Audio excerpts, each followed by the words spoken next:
Well, what do we have here today? Well, it seems like the lawfare against Donald Trump is officially backfiring in the Democrats' faces. So all of those Soros-funded DAs who met at the White House in secret and then brought all the charges against Donald Trump at the same time, it basically isn't working because he's actually getting more popular with his base and the American people. So anyone else out there would, of course, be expected to grovel and beg for forgiveness and bow out of the race, but not Donald Trump. He's actually coming out and saying, bring it. And you know what? That strategy is in fact working. So recently, of course, we saw Stormy Daniels testifying in the hush money case against Donald Trump in New York City. Of course, the problem is that Stormy Daniels just is not a very reliable witness because as you can see here, back in 2018, she actually signed a letter saying, to whom it may concern, over the past few weeks, I have been asked countless times to comment on reports of an alleged sexual relationship I had with Donald Trump many years ago. The fact of the matter is that each party of this alleged affair denied its existence in 2006, 2011, 2016, 2017, and now again in 2018. I am not denying this affair because I was paid hush money, as has been reported in overseen-owned tabloids.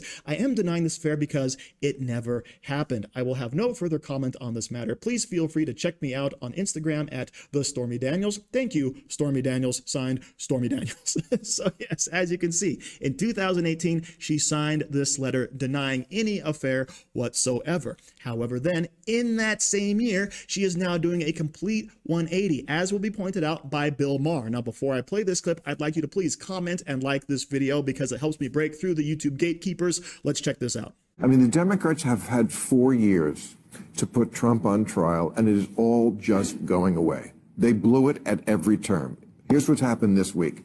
Georgia, that one, okay. They're going to take up Trump's argument about Fani Willis. Now, she's the prosecutor. She's having an affair with the guy she hired. I mean, it's not really relevant to the case, but they left an opening. And now that one's going to be delayed. The stolen documents one, that's never going to happen because that's a Trumpy judge down there. So it's Stormy or bust. I saw what you did there. It just comes out. I'm not trying. So yes, this hush money trial is actually the left's best chance at getting Donald Trump and throwing him in jail because they have all these felony counts, which are actually just misdemeanors wrapped together to make up a felony. Apparently you can do that. Not to mention the fact that they're federal charges brought on the local level, which also shouldn't be allowed. And not to mention the fact that the federal prosecutors didn't want to touch it because they realized there was no crime here. However, you do have a New York jury, so this still remains their best option. Now, of course, the federal case against Donald Trump, it's not in danger because he has a federal judge, a Trump judge. It's in danger because the FBI basically monkeyed with all of the evidence they collected with Mar-a-Lago. And of course, down in Georgia, Fani Willis, of course, is a pretty scuzzy person who chose to bring these charges against Donald Trump, even though there's really nothing there. So if she gets pulled off the case, there's a good chance these charges are dropped as well. So yes, New York City is the only remaining chance the left has at getting Donald Trump. If this one doesn't work, and she's a bad witness, because let me show you a little video. This is when I had Stormy on in 2018, and first I asked her why she had sex with Trump. Listen to that, and then listen to what she says after that, and then we're going to talk about the trial, because it's quite a variance of what she said to me in 2018. Okay, but you say it's not a Me Too case. It is not a Me Too case. I mean, I wasn't assaulted. I wasn't attacked or raped or coerced or blackmailed. They tried to shove me in the Me Too box to further their own agenda. And first of all, I didn't want any part of that because it's not the truth, and I'm not a victim in that regard. That's not what she's saying now. She's talking about he was bigger and blocking the way. It's all the Me Too buzzwords. She said there was a power imbalance of power, for sure. My hands were shaking so hard. She said she blacked out. Blacked out? She's a porn star. I mean, a porn star is used to having sex with people she does not know. That's the job. It's kind of like Stormy Bob Stormy. Action, and let's go, and we're losing the light.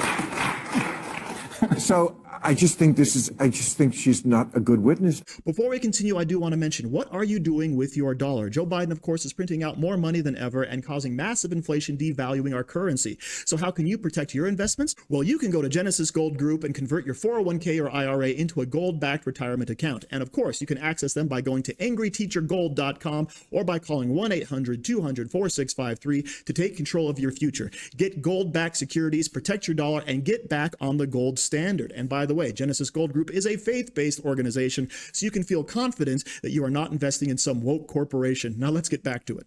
So Bill is recognizing that, yes, Stormy Daniels is not a good witness. She has now contradicted herself 3 times. She went from not having sex with Donald Trump to, of course, having sex, but it's totally consensual, to not so much. Okay, so which one do you believe? At which of those 3 instances were you telling the truth, and which ones were you lying about? And never forget, on the stand, she said she hates Donald Trump and hopes that he goes to jail if he's convicted. Okay, so yes, not a great witness, not the one you want to have on your side if you're trying to make your case. Meanwhile, Republicans seem to be uniting behind Trump. Whatever opposition he faced in the primaries has largely melted away. And the trials against him keep him in the spotlight, infuriate his base, who sees him as a martyr, and even may serve to make him the object of some sympathy among people in general who believe that his prosecutors are politically motivated. This happens to be true, in my opinion. I doubt the New York indictment would have been brought against a defendant whose name was not Donald Trump. A majority of Americans are skeptical that Trump will be able to get a fair trial, according to a CNN poll. That is an incredible admission by Fareed Zakaria there, saying basically that, yes, Donald Trump is being treated differently. There's no way these charges would have been brought against anybody who wasn't named Donald Trump in New York City. Everybody can recognize this. And as he rightly says, it enrages his base. It makes him more popular among Americans and keeps him in the news constantly. So, of course, the media is making the same mistake that they did all the way back in 2016 by giving Donald Trump hours and hours and hours of free publicity by keeping his face in the media. And apparently it's working. Check out these polls. Yeah, I think it's essentially saying that we have a divide between the Sun Belt and Great Lake battleground states, all right? You know, these are all 6 states that Joe Biden won last time around. They won it by the closest margin of any of the states he won. Look, these Sun Belt battleground states, frankly, for the Joe Biden campaign, these numbers are an absolute disaster. The smallest lead is in Arizona for Donald Trump. He's up 6. Look at this, 9 in Georgia, 13 in Nevada. My goodness gracious, my God. That is a huge lead. No Democrat has lost that state since John Kerry lost it back in 2004. How about these Great Lake battleground states? This is something that the Joe Biden campaign can work with. Look, Pennsylvania, Donald Trump up 3, but that's well within the margin of error. Wisconsin, Donald Trump up 1, well within the margin of error. And actually, a Joe Biden lead, well within the margin of error, up a point here. This they can work with the Joe Biden campaign. This, the Donald Trump campaign, absolutely loves, and it looks like a lot of the other polling on the Sun Belt battleground. When you're looking into the numbers, why do you think Biden is doing better in the Great Lakes and Trump is doing so much better in the Sun Belt? Yeah, the Trump coalition is changing. That's basically what's cooking here. This is at least one of the big reasons why. So this is among likely voters in all these battleground states we just spoke about. Back in 2020, 84% of the Trump campaigns, the Trump coalition was white. Look where it is now. It's 78%. The non-white portion of the Trump coalition, it was 13% in 2020. Look at this now. It's 19%. So the Trump coalition is becoming more diverse. And of course, those Sun Belt battleground states are more diverse than the Great Lake battleground states. You're looking at the Nevadas and the Arizonas here. Of course, if you look at Nevada, Arizona, heavy Hispanic population, Georgia, heavily African-American population, with the Michigan does have some black voters in it, but Pennsylvania and Wisconsin are heavily, heavily white. The left's minds must be blown at this point. Donald Trump is pulling ahead because of minority voters, the diverse group that, of course, belong to the left, right? You can't be Republican, otherwise you ain't this, you ain't that. You got to stay on that plantation. But now, of course, the Trump numbers are shifting. This is something that Republicans should have done ages ago. You have to go out there and do outreach into all communities because it can bear fruit, as we are seeing here. So, of course, I love seeing these numbers. I mean, that plus 13 in Nevada is huge, okay? So thank you for watching. Don't forget to like, share, comment, subscribe, and as usual, stay safe out there, people, because they're coming after you.